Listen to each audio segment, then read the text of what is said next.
ರಾಜ್ಯ ರಾಜಕಾರಣಕ್ಕೆ ಬರುವಂತ ಯಾವ್ದಾದ್ರು ಆಲೋಚನೆ ಇದೆಯಾ ಅಥವಾ ಬರಕ್ಕೆ ಇಷ್ಟ ಇದೆಯಾ ಇಲ್ವಾ ಹೇಗೆ? ನನಗೆ ನಾನು 2024 ಇದೆಯಲ್ಲ, ನಾನು 2024 ನನಗೆ ಲೋಕಸಭೆಗೆ ನಾನು ನಿಲ್ಲೋದು ಇದೆ ಲಾಸ್ಟ್ ಎಲೆಕ್ಷನ್. ನಾನು ನಿಲ್ಲಲ್ಲ ಮುಂದೆ. ಓಕೆ, ಲೋಕಸಭೆಗೆ ನಿಲ್ಲಲ್ಲ.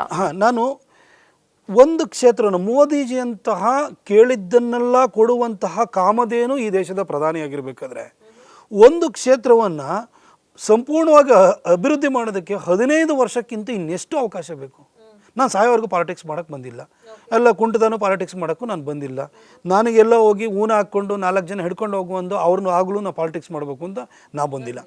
ನಾನೊಂದು ಸ್ಪೆಸಿಫಿಕ್ ಆದಂಥ ಟಾರ್ಗೆಟನ್ನು, ಗುರಿಯನ್ನು, ಉದ್ದೇಶವನ್ನು ಇಟ್ಕೊಂಡು ಬಂದಿದ್ದೀನಿ. 15 ವರ್ಷದಲ್ಲಿ ಕೊಡಗು ಮತ್ತು ಮೈಸೂರಿಗೆ ಏನೇನು ಅಭಿವೃದ್ಧಿ ಕಾರ್ಯಗಳನ್ನು ತರಬೇಕು ಅಷ್ಟೂ ಅಭಿವೃದ್ಧಿ ಕಾರ್ಯಗಳನ್ನು ತಂದು ಅನುಷ್ಠಾನವನ್ನು ಮಾಡಿ ನಾನು ಗೌರವಯುತವಾಗಿ ಎಲ್ಲರಿಗೂ ಥ್ಯಾಂಕ್ ಯು ವೆರಿ ಮಚ್ ಅಂತ ಹೇಳೋನಿದೆ. What next? ನನಗೆ 2029ಕ್ಕೆ ಬಂದಾಗ ಮತ್ತೆ ರಾಜಕಾರಣದಲ್ಲಿ ಮುಂದುವರಿಬೇಕಾ ಬೇಡವಾ ನಾನು ಯೋಚನೆ ಮಾಡ್ತೀನಿ. ಇಲ್ಲ ಹಾಗೇನಾದ್ರೂ ರಾಜ್ಯ ರಾಜಕಾರಣದಲ್ಲಿ ಬರ್ತೀರಾ? ನನಗೆ ಈಗ ಜನ ಏನು ಇಚ್ಛೆ ಪಡ್ತಾರೆ, ನನ್ನ ಹಣೆನಲ್ಲಿ ಏನು ಬರೆದಿದೆ, ಐ ಬಿಲೀವ್ ಇನ್ ಡೆಸ್ಟಿನಿ ಆಯಿತಾ. ನಾನು ದೇವರಲ್ಲಿ ನಂಬಿಕೆ ಇಟ್ಟಿದ್ದೀನಿ. ನಾನು ಆಯಿತಾ, ನಾನು ಹಣೆ ಬರದಲ್ಲೂ ನಂಬಿಕೆ ಇಟ್ಟಿದ್ದೀನಿ. ಆನಂತರ ಏನು ದೇವ್ರ ದಾರಿ ತೋರ್ತಾನೆ, ಆನಂತರ ಆ ದೇವ್ರ ದಾರಿ ತೋರಿದಾಗೆ ನಾನು ಹೋಗ್ತೀನಿ.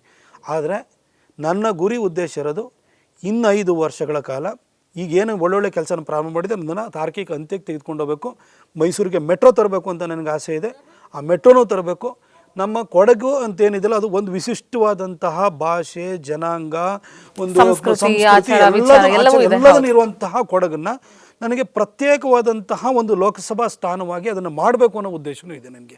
ಹಾಗಾಗಿ 2026 ನಂತರ ಡಿಲಿಮಿಟೇಷನ್ ಏನು ಸ್ಟಾರ್ಟ್ ಆಗುತ್ತೆ, ಕೊಡಗಿಗೆ ಒಂದು ಪ್ರತ್ಯೇಕವಾದಂಥ ಲೋಕಸಭಾ ಕ್ಷೇತ್ರನೂ ಕೂಡ ನಾನು ಮಾಡಿಕೊಡ್ಬೇಕು. ಅದಕ್ಕೆ ಎಲ್ಲರೂ ಯಾರನ್ನ ಕೈಕಾಲು ಹಿಡಿದಾದ್ರೂ ಕೂಡ ಅದಕ್ಕೊಂದು ಕೊಡಗಿನ ಅದರದ್ದೊಂದು ಡಿಸ್ಟಿಂಕ್ಟ್ ಐಡೆಂಟಿಟಿ ಏನಿದೆ ಅದನ್ನು ಕಾಪಾಡಿಕೊಳ್ಳೋದಕ್ಕೆ ಪೂರಕವಾದಕ್ಕೊಂದು ಲೋಕಸಭಾ ಕ್ಷೇತ್ರವನ್ನು ಕೂಡ ನಿರ್ಮಾಣ ಮಾಡಿಕೊಡ್ಬೇಕು ಅಂತ ನನಗೆ ಉದ್ದೇಶ ಇದೆ.